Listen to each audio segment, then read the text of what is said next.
मैं भानगढ़ दुर्ग बोल रहा हूं। मैं एशिया का सबसे बड़ा भूतों के किले के नाम से जाने जाने वाला किला हूं। जहां बात करें भारत की खौफनाक और डरावनी जगहों की, तो मेरा कोई पर्याय नहीं है। मैं वो किला हूं जहां आज भी भूतों के चीखने चिल्लाने की आवाजें आती हैं। यहां तक कि भारत सरकार भी सूर्यास्त के बाद और सूर्योदय से पहले मेरे यहां आने से मना करती है। मैं आज भी उन डरावनी कहानियों के इतिहास के साथ टूटी फूटी जर्जर हालात में यहां वीरान जंगलों में खड़ा हूं और अपने जीवन के अंतिम दिन काट रहा हूं। मैं मेरे भूतिया होने की पूरी कहानी आज आपके सामने बयान करूंगा। लेकिन जरा सोच कर देखो, सरकार ने तो सूर्यास्त से पहले और सूर्य उदय होने तक मेरे पर दुर्ग में किसी के रहने की मनाही कर दी है, परंतु मैं कहां जा सकता हूं। मुझे तो आज भी इस काली अंधियारी रात में वो सब कुछ सहन करना पड़ता है जो एक जीवित इंसान पल भर के लिए भी सहन नहीं कर सकता। मैं ये सब सह रहा हूं अकेला, नितांत जंगलों और वीरानों के बीच। भूत प्रेत की कहानियां सुनने और देखने में बड़ी रोमांचक लगती हैं, लेकिन जरा सोचिए, ये सब आपके साथ घटित हो तो क्या रोमांचक लगेगा, या फिर आप डर के मारे थर थर कांपने लगेंगे। लेकिन मैं ये सब खुद में महसूस करता हूं। किसी पैरालौकिक शक्ति या भूत प्रेत जैसी आत्मा का आपके आसपास होना आपको डरा देगा। अगर ऐसा सच में आपके साथ हो जाए तो आप अपने प्राण तक गंवा दोगे। अच्छा हुआ मैं निर्जीव हूं, मुझ में प्राण नहीं है, अन्यथा मैं रोज मरता। रोज मेरी आत्मा को डर डर के मरना पड़ता। मेरे किले का तालाब वाला क्षेत्र पेड़ों से घिरा हुआ और महल के परिसर के भीतर एक प्राकृतिक जलधारा तालाब में गिरती है। आपको बता दें कि किले के परिसर में भूतिया अनुभवों और घटनाओं के डर के कारण अब मेरे से गांव बहुत दूर हो गए हैं। हर कोई मुझे भूतिया बताता है। हर किसी का बस यही डर रहता है कि भानगढ़ किले के भीतर क्या है। कहने को तो संसार में बहुत सारी जगह भूतिया कही जाती है, लेकिन मैं राजस्थान के अलवर जिले के सरिस्का राष्ट्रीय उद्यान की सीमाओं में स्थित ऐसा किला हूं जिसको सरकारें भी नॉर्मल जगह नहीं मानती। वहां पर लगे ASI के बोर्ड में साफ लिखा है कि मेरे प्रांगण में रुकना सख्त मना है। अगर आप रुके तो उसके जिम्मेदार आप खुद होंगे। आपको बता दूं, जो भी रात में आज तक मेरे दुर्ग में रुका, उनके साथ घटित घटनाओं का मैं साक्षी हूं। अकबर के दरबार में 9 रत्नों में से एक महाराजा मानसिंह के भाई माधव सिंह ने मेरे इस किले का निर्माण 16वीं शताब्दी में करवाया था। मेरे इस विशाल आकार वाले भव्य दुर्ग में पहले लोग भी रहा करते थे, लेकिन भूतिया हो जाने के बाद एकाएक मेरे इस पूरे प्रांगण को खाली कर दिया गया और मुझे अकेला इस वीरान जंगल में छोड़ दिया गया। मेरे किले की प्राचीर में प्रवेश करते ही आपको टूटे फूटे खंडहर दिखेंगे जो मेरे को शापित होने के पहले के ग्रामीण की दुकानों और घरों का एहसास कराएंगे। वहीं पास में आपको नर्तकियों की एक हवेली टूटी फूटी जीर्ण हालत में दिखेगी।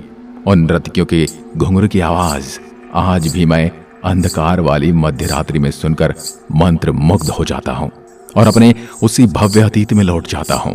लेकिन मैं जानता हूं उन आत्माओं के दुख को जो कई शताब्दियों से आज भी उस श्राप का दंश झेल रही हैं। जैसे जैसे आप मेरे परिसर में आगे बढ़ते जाएंगे, कई खंडहर देखते जाएंगे। किसी भी खंडहर की छत को सही सलामत नहीं पाएंगे सिवाय मंदिरों के। मेरे प्रांगण में कई मंदिर हैं जो आज भी सही सलामत खड़े हैं। उन्हें आराध्यों के दर्शनों और उनकी ताकतों से मैं आज भी हाथ टूटा फूटा जीर्ण शीर्ण हालत में भूतों की कहानियों के साथ खड़ा हूं।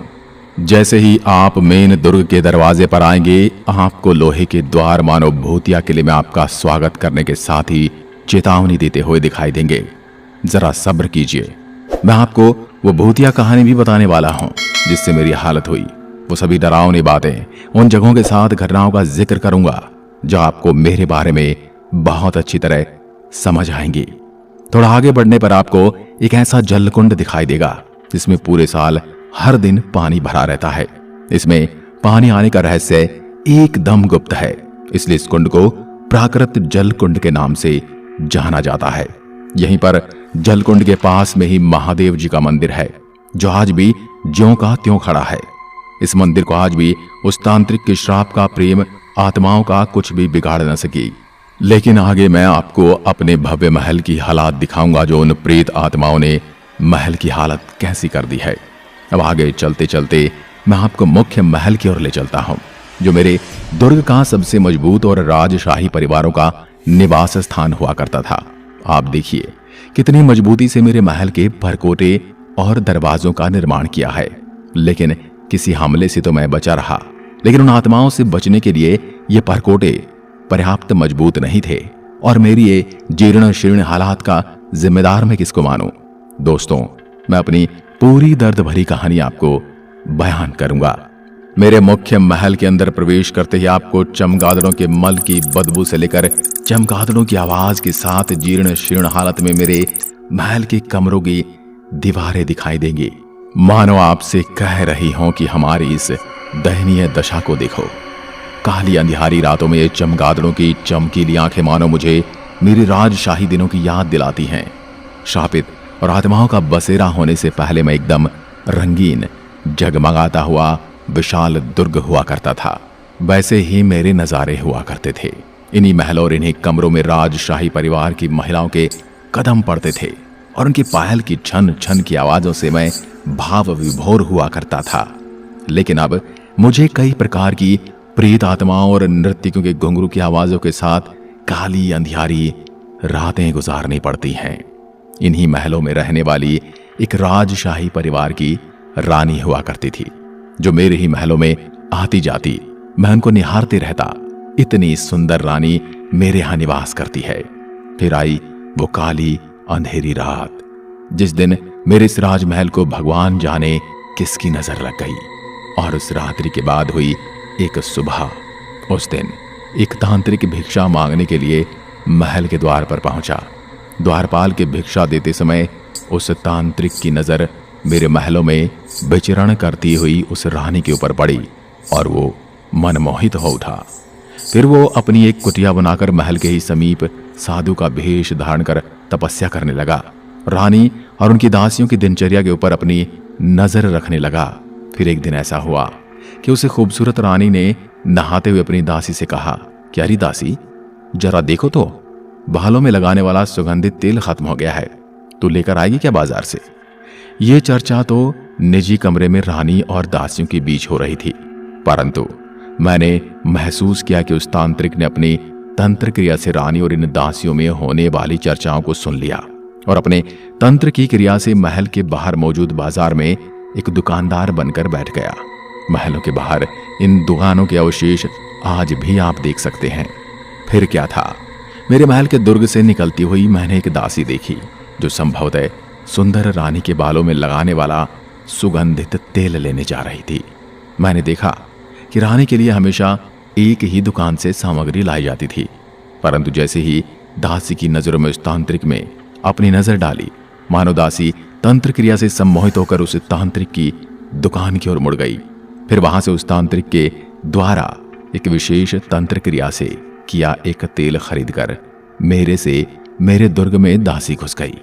उस समय मुझे आभास हुआ मानो मेरे काल ने मेरे अंदर ही प्रवेश कर लिया हो, लेकिन मैं उन सब बातों से अनजान था। जैसे ही दासी ने उसे सुगंधित तेल का पात्र रानी की ओर बढ़ाया, उस पात्र को देखकर रानी सारी कहानी समझ गई थी, क्योंकि वो रानी एक सती महारानी थी, जिनके अस्तित्व की तपस्या के प्रताप से रानी को सारी कहानी समझ आ गई।